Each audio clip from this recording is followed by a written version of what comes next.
Hello, friends.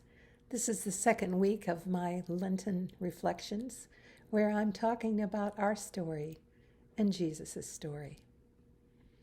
Last week, I read our text, which is from the 24th chapter of Luke, starting at the 13th verse, which is the story of the disciples walking along the road after the resurrection, sharing their thoughts and their feelings and what had happened over the last 3 days.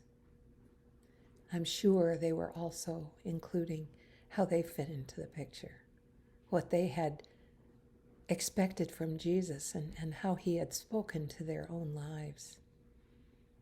We don't know much about Cleopas, and we don't even know the name of the other disciple, but we're sure they had stories. What were those stories like and before they met Jesus?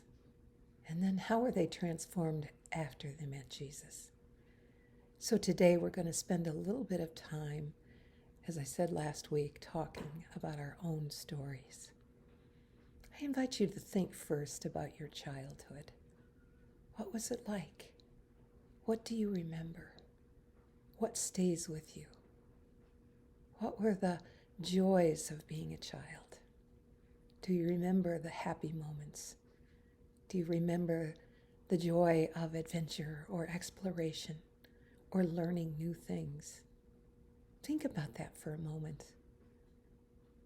And then think about the hurts.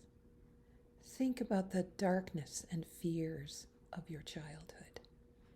For some of us, those are very profound.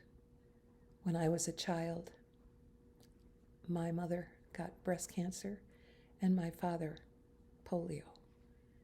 These were two huge events in my first 4 years of life and formative. They shaped how I looked at life, I'm sure. But it wasn't all that fear. Joined with that fear was also the joy and happiness of grandparents, of friendship and adventure, of places we went, places that we shared family, where we shared meals together, holidays. Then think for a moment about your adolescence, about your teenage years. Those, for most of us, are years of confusion and change. What did it feel like to be growing up? To have on one side youth, which was so carefree, and yet on the other the responsibility of adulthood looming. I remember in my story that although I loved my mother very much, there were arguments. I knew I was testing my wings, and she did too. In fact, I remember the week or two before I went to college, and I was gathering up all my things and packing and fraught with anxiety. I had some argument with my mother or another, and I stomped up the stairs and I said, "I can hardly wait to leave this place."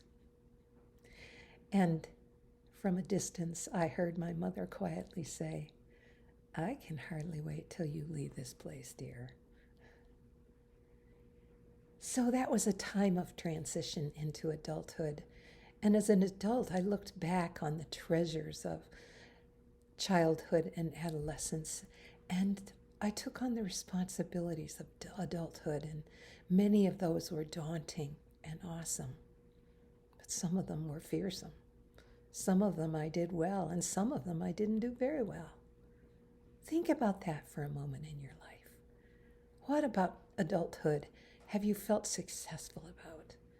What about growing up into an adult has made you feel also like a child again, like you don't know very much? I know my story in adulthood has continued in parenting with my own children and grandchildren, where I wish sometimes that I could have a do-over to get it right for a change, or if not, just to go back and revisit those tender days.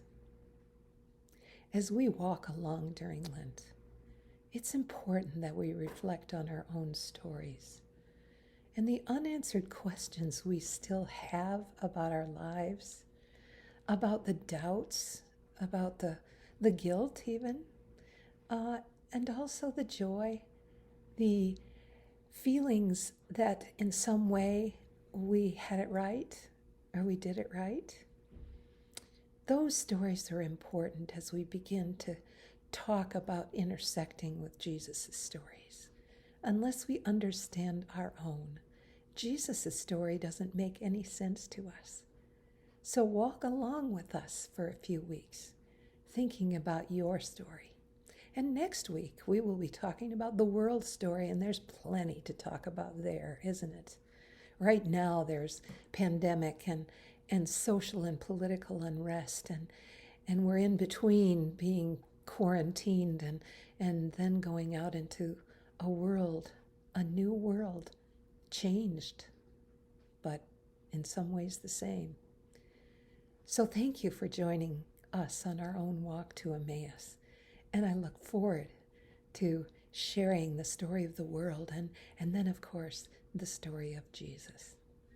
Thanks be to God.